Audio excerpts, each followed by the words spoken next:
I wanted to talk to you about healthy living and healthy lifestyle, and especially how it works for seniors, because most of the audience here are going to be people in their 50s, 60s, and 70s. I'm going to try to convince you that if you start living a healthier lifestyle, you get these gains virtually instantly. There are studies to show that this kind of stuff starts improving within a week or two of starting a healthier lifestyle. Less anxiety, for sure. More energy, sleep better. And then there are the long-term gains out of living a healthy lifestyle, which accrue to you after you've been doing this for a while. They don't happen overnight. I don't spend a lot of time trying to convince you that you're going to live longer as a result of living healthier. That's a given, and you all figure that should be in the equation. I spend a lot more time worrying about this, reducing the negative effects of chronic illness, especially as I get older, especially as my friends start getting sick. I realize that this is one of the most important things that you get out of living a healthier lifestyle. And this one here, which is affecting my mom so significantly. My mom's in her 90s now. She's got more brain cells than this whole room combined. Okay, she's the smartest woman you've ever met. Yet she has become frail, and it's awful to watch how this condition is affecting her ability to go out, to have confidence when crossing a road, all that kind of stuff that you can postpone for a hell of a long time. Please don't tell her I was talking about her, she'll kill me. But that's a real problem about aging that we can actually help. So I always play a little game at the beginning with the audiences, because this is cute, and I want to understand why, especially when there are men in the audience.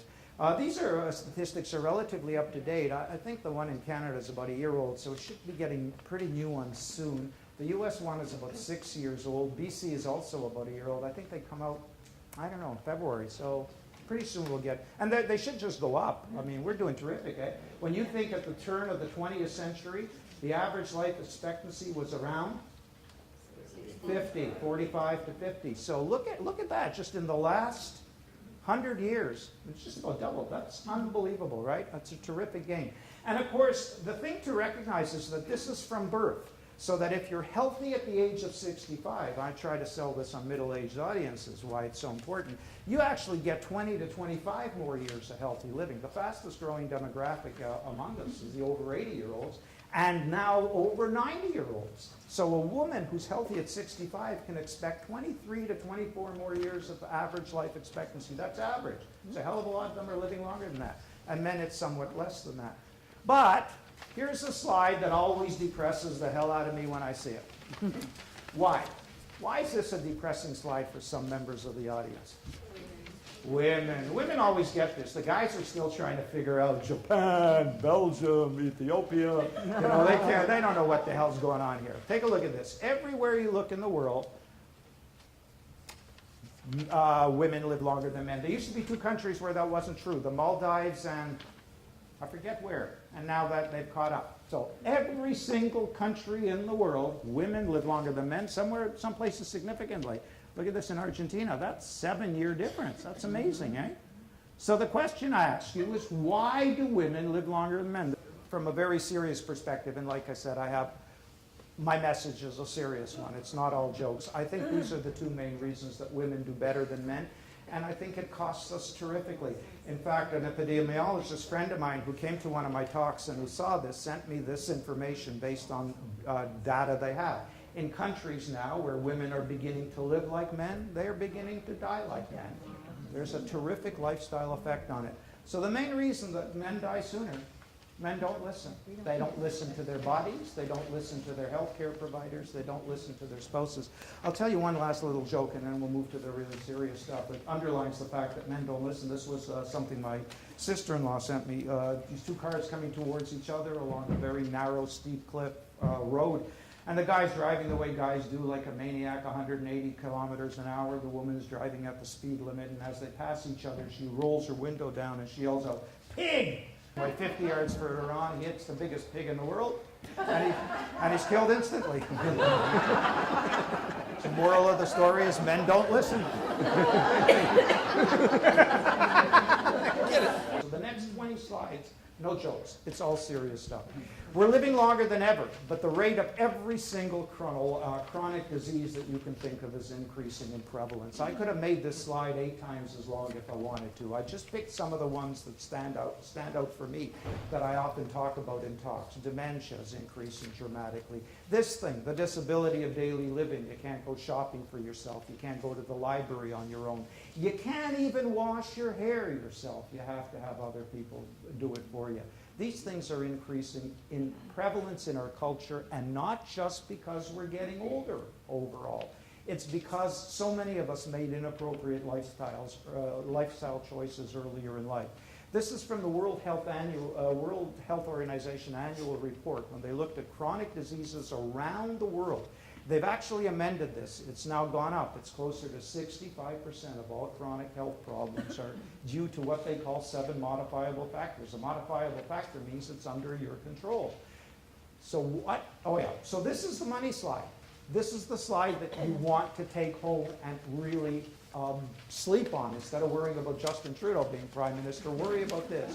No matter who you are, no matter how old you are, no matter what condition you already have, no matter how many ailments you have, the healthier you begin to live at any point in life, the better your chance of living longer in better health. You start improving your health outcome. Doesn't matter when you do this, what you have. There was a study that I didn't do on Global, but that was about 6 months ago, showing that people over the age of 85 who quit smoking actually have better outcomes than people over the age of 85 who continue to smoke. I mean, that's incredible. Why would that happen? Over 85, you think there's nothing to gain, and yet they have better health outcomes. You can do it at any time. And of course, certain conditions you improve unbelievably dramatically. This is from Sulam Yusuf, who's the, this is from Sulam Yusuf, who is the head of this huge study called the Interheart Study. He's based in McMaster University, an unbelievably intelligent man. He looked at heart disease in 27 countries around the world, and when I interviewed him, he said, Dr. Hister, lifestyle is a man-made condition. And then he sent me this slide to back it up. Take a look at this. This is a very impressive slide. You don't often think about women getting heart disease, but of course they do. 25,000 women followed for 6 to 10 years. Those with these 5 simple health habits, this is not hard to do. Non-smoking, just eating a pretty good diet, doing some exercise, good weight, a moderate amount of alcohol, is over 6 years. Reduce the risk of heart attack by 92%. It's only 3 to 5% of women in the study doing all those things. Because we all cut corners, but look at what they did if they did the right thing. This one is the one that frustrates me the most, because I get all these emails all the time from people trying to blame cancer on the plastic water bottles they're using, or sitting on the wrong seat, or I don't know what. It's the environment, it's this, it's that. Look, 50 to 65% of cancers are due to inappropriate lifestyle. Yeah, there's a large genetic component, and yes, there is some environmental component, but 50 to 65%. This is from the World Cancer Research Fund. They claim 1/3 or 33 to 40% of cancers are due to poor lifestyle habits. If you add in smoking, you increase that even more. You're up over 50%. And not innocuous cancers either. We're talking about breast cancer, which people will tell you, well, it's in my family. 40% of breast cancers are due to inappropriate lifestyle. Nearly 50% of colorectal cancers, esophageal cancer, which has such a crummy prognosis still. Look at that. Stuff that we can all avoid. And this is the one that scares me the most, of course, as I get older, is losing my brain function. And unfortunately, all our brain abilities, our cognitive abilities, do decline with age. These are just some of the things that decline. We all, at this point, everyone in this room is already suffering from this thing known as the Kraft syndrome, right? Can't remember an effing thing. And that just gets worse with age. Lifestyle or healthy lifestyle is the best way to slow that down. So it's, and when I talk to seniors, I always want to underline the fact that this really applies even if you're 70 or 75, because people say, oh, geez, I'm 70, I don't have to do anything. Here's a cute little study. 2,000 seniors followed for 8 years. Those who were eating the healthiest diet had about a 70% reduced risk of getting Alzheimer's disease. You can't make this stuff up. It's just out there. 1,000 seniors. This one is really neat, because this one picked on sick people. They already had heart disease, 1,000 seniors with recognized heart disease, followed for 9 years. Inactivity was the major risk factor for earlier death. Even if the subjects were healthy or unhealthy, old or very old, inactivity. If they started being active, they improved their health outcome. Does everyone agree on what a healthy lifestyle means? No, of course not. That's one of the most frustrating things about working in this, is that we don't all agree. That became so clear from the time at the time that this thing was published, known as the French. You guys know what the French paradox is? Yeah, okay. It's the observation that the French report much lower levels of heart disease, strokes, diabetes, lots of conditions. They report much, much lower levels than we do. Yet, the French don't do any of the things that matter to protect the heart or to protect the brain. They certainly smoke way more than we do. I mean, you never see anybody who's French running. If you're in Paris, I travel in France every 2 years. And we hike there a lot. If you ever see anybody running, they're from St. Louis or Vancouver. They're not you can go up and talk English to them. Trust me, they don't talk French. And this one, this is cute. They certainly do it. We were in Toulouse 2 years ago. I made the mistake of asking one of the people where we could get a low cholesterol meal. He said, "Go to England." It's true. Now, yet the French report much lower levels of heart attacks and stroke than we do. Why? So what's the reason? What's the common explanation for why the French?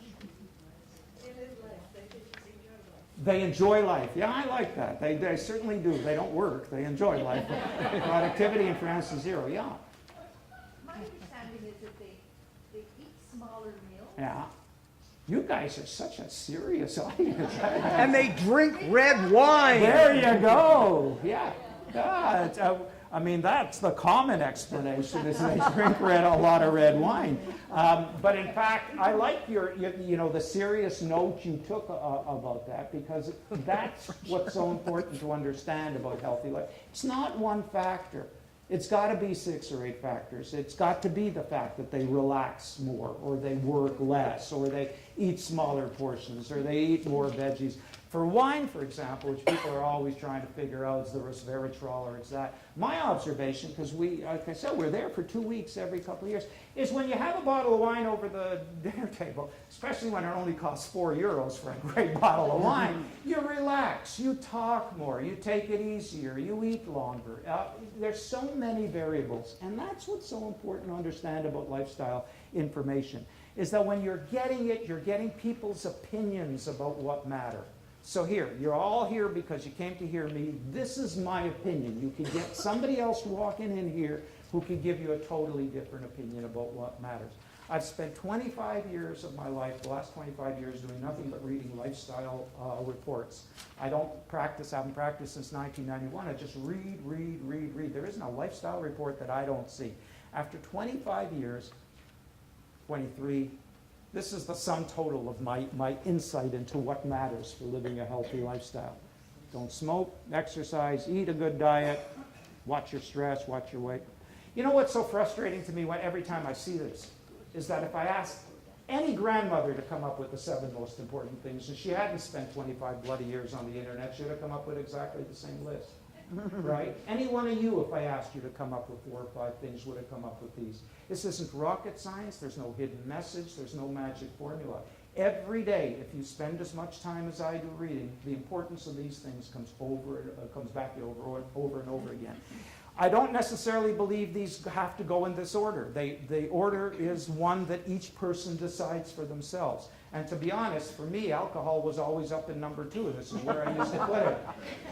I took it out of there because I noticed most people stopped reading the list as soon as they got to it.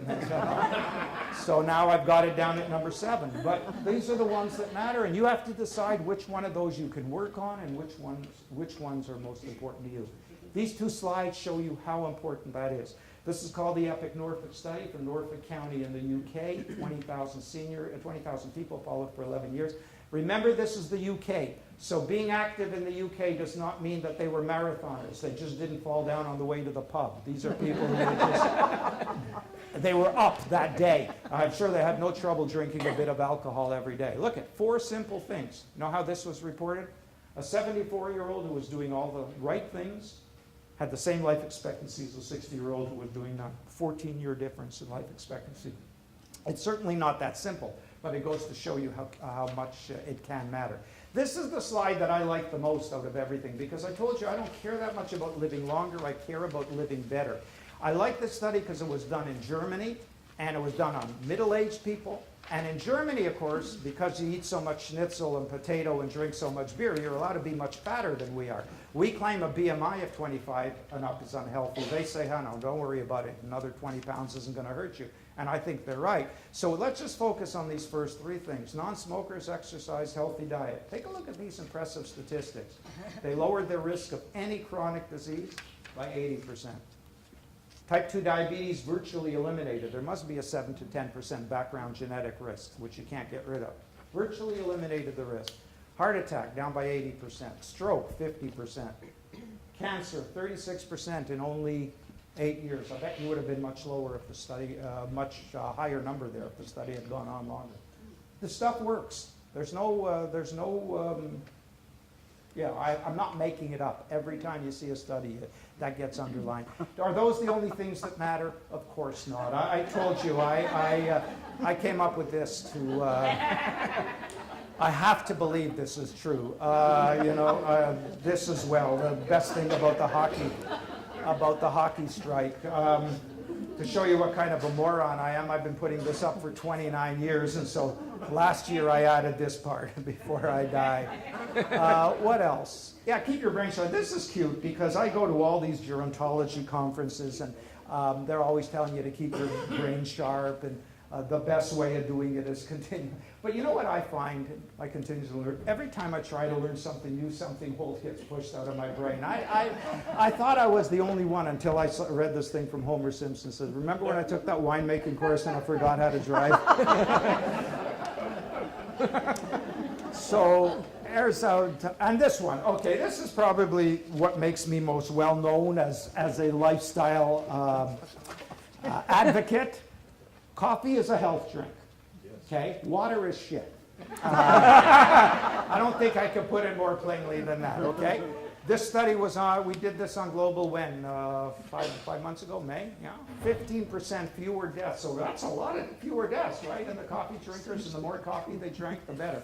Heart disease, 24%. This one we've got about 8 or 10 studies out there now showing diabetes, type 2 diabetes. One of the best ways of lowering it is to drink lots of coffee. And then, of course, this one, which is a very depressing study out of the was presented at an annual meeting.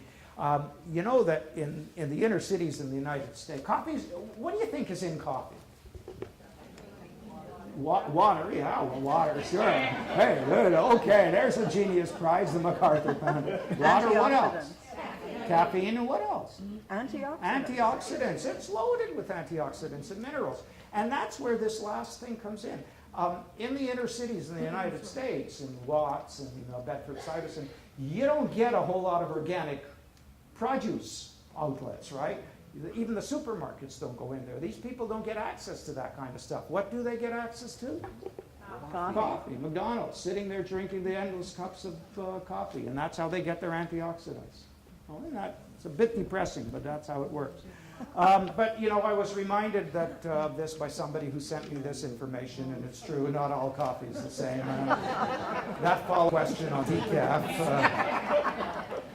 Decaf's not coffee, by the way.